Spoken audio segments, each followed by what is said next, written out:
Alright guys, good morning. We're at Artemis Fowl, chapter 6, whatever, part 2. The LEP had established a surface ops headquarters at E1 Terra.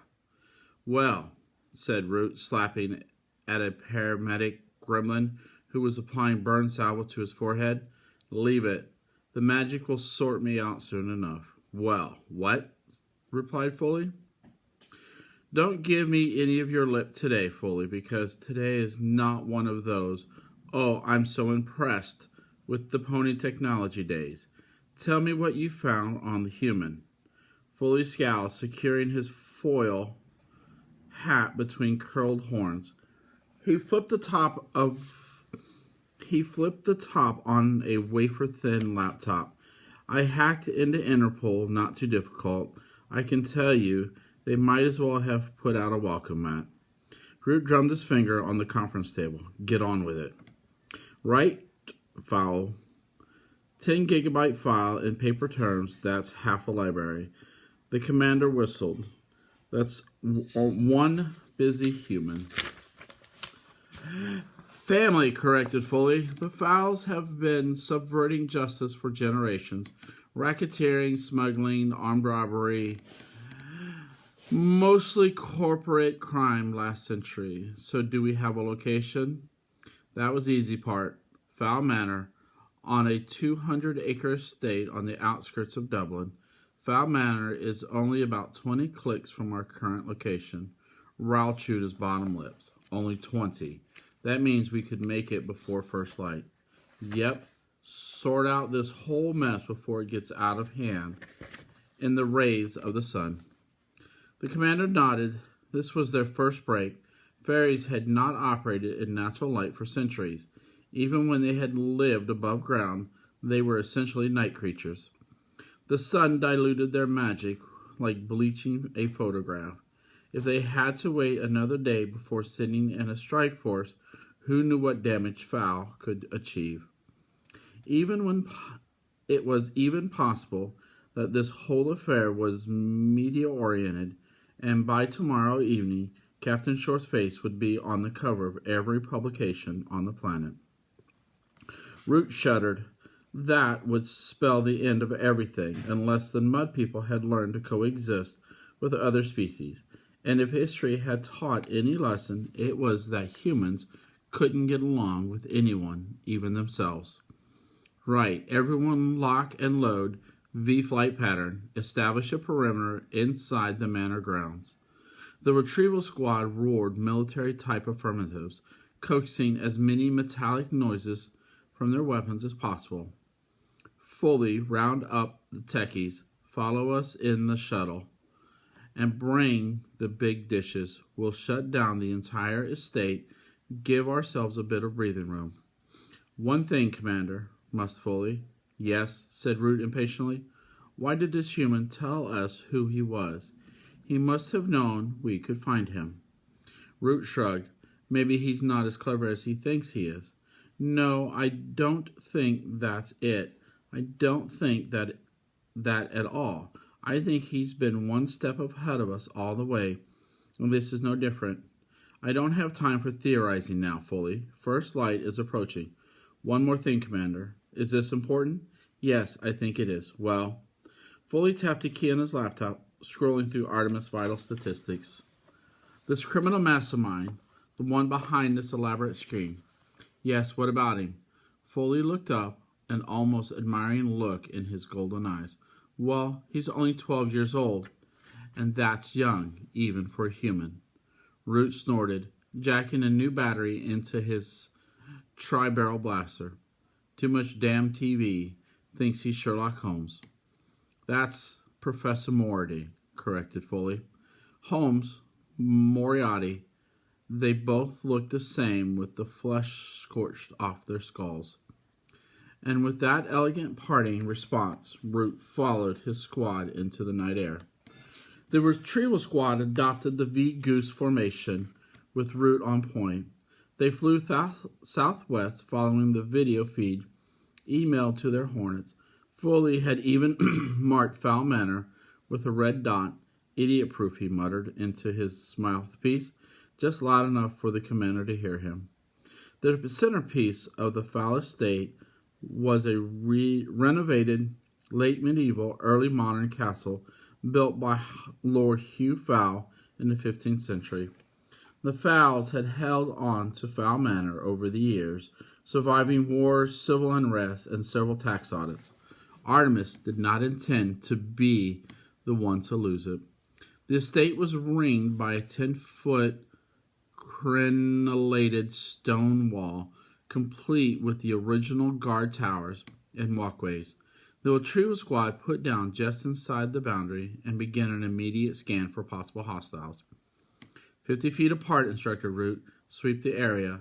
Check in every 60 seconds. Clear. Retrieval nodded. Of course it was clear. They were professionals. Lieutenant Cudgeon, retrieval squad leader, climbed a guard tower. You know what we should do, Julius? He and Root had been in the academy together, brought up in the same tunnel. Cudgeon was one of the perhaps 5 fairies who called Root by his first name. I know what you think we should do. We should blast this whole place. What a surprise.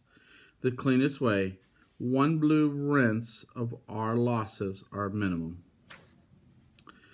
Blue rinse was the slang term for the devastating biological bomb used on rare occasions by the Force. The clever thing about the bio-bomb was that it destroyed only living tissue. The landscape was unchanged.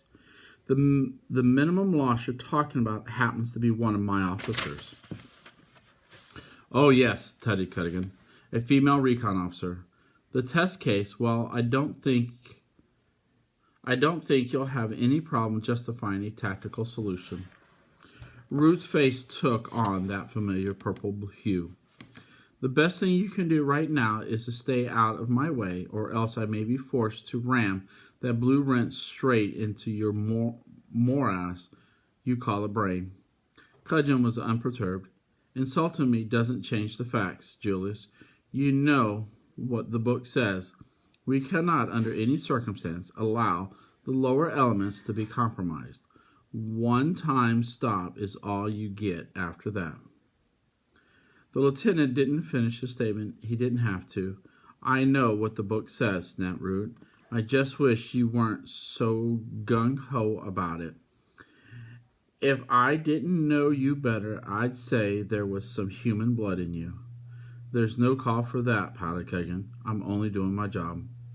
Point taken, conceded the commander. I'm sorry, you didn't often hear Root apologize, but then it had been a deeply offensive insult. Butler was on monitors. Anything Artemis? Asked Artemis. Butler started. He hadn't heard the young master come in. No, nothing. Once or twice I thought I saw a flicker, but it turned out to be nothing. Nothing is nothing, commented Artemis cryptically. Use the new camera. Butler nodded. Only last month, Master Fowl had purchased a Cine camera over the internet, 2,000 frames a second, recently developed by Industrial Light and Magic for specialized nature shoots of hummingbirds' wings and such. It processed image faster than the human eye could. Artemis had it installed behind a cherub over the main entrance. Butler activated the joypad. Where? Try the avenue. I have a feeling visitors are on the way. The manservant manipulated the toothpick-sized stick with his massive finger. A live image sprang into life on the digital monitor. Nothing, muttered Butler, quiet as the grave. Artemis pointed to the control desk. Freeze it. Butler nearly questioned the order. Nearly. Instead, he held his tongue and pressed the pad. On the screen, the cherry tree froze, blossoms trapped in midair. More important, a dozen or so black-clad figures suddenly appeared on the avenue. What? Exclaimed Butler. Where did they spring from? They're shielded, explained Artemis, vibrating at high speeds, too fast for the human eye to follow. But not for the camera, nodded Butler. Master Artemis, always 2 steps ahead. If only I could carry it around with me. If only. But we have to do the next best thing. Artemis lifted a headset gingerly from the workbench. It was the remains of Holly's helmet. Obviously, trying to cram Butler's head into the original helmet would be like trying to fit a potato into a thimble. Only the visor and control buttons were intact. Straps from a hard hat had been rigged to fit the manservant's cranium. This thing is equipped with several filters to stand to reason that one of them is anti-shield. Let's try it out, shall we? Artemis placed the set over Butler's ears. Obviously, with your eyes span, they're going to be blind spots, but that shouldn't hamper you unduly. Now, run the camera. Butler set the camera rolling again while Artemis slided down one filter after another. Now, no, now. Everything's gone red, ultraviolet, no fairies. Now, no, Polaroid, I think. Last one. Butler smiled. A shark that spotted a bear behind. Got him. Butler was seeing the world as it was, complete with LEP retrieval teams sweeping the avenue. Said Artemis. Strobe variation, I would guess. Very high frequency. I see, fibbed Butler. Metamorphically or literally, his employer smiled. Exactly. Artemis shook himself. More jokes. Next time, he'd be wearing clown shoes and turning cartwheels in the main hall. Very well, Butler. Time for you to do what you do best. We appear to have intruders in the grounds. Butler stood. No further instructions were necessary. He tightened the hard hat straps, striding briskly to the door. Oh, and Butler? Yes, Artemis. I prefer the scare to dead if possible. Butler nodded. If possible. All right, stopping there. Love you guys. Ciao.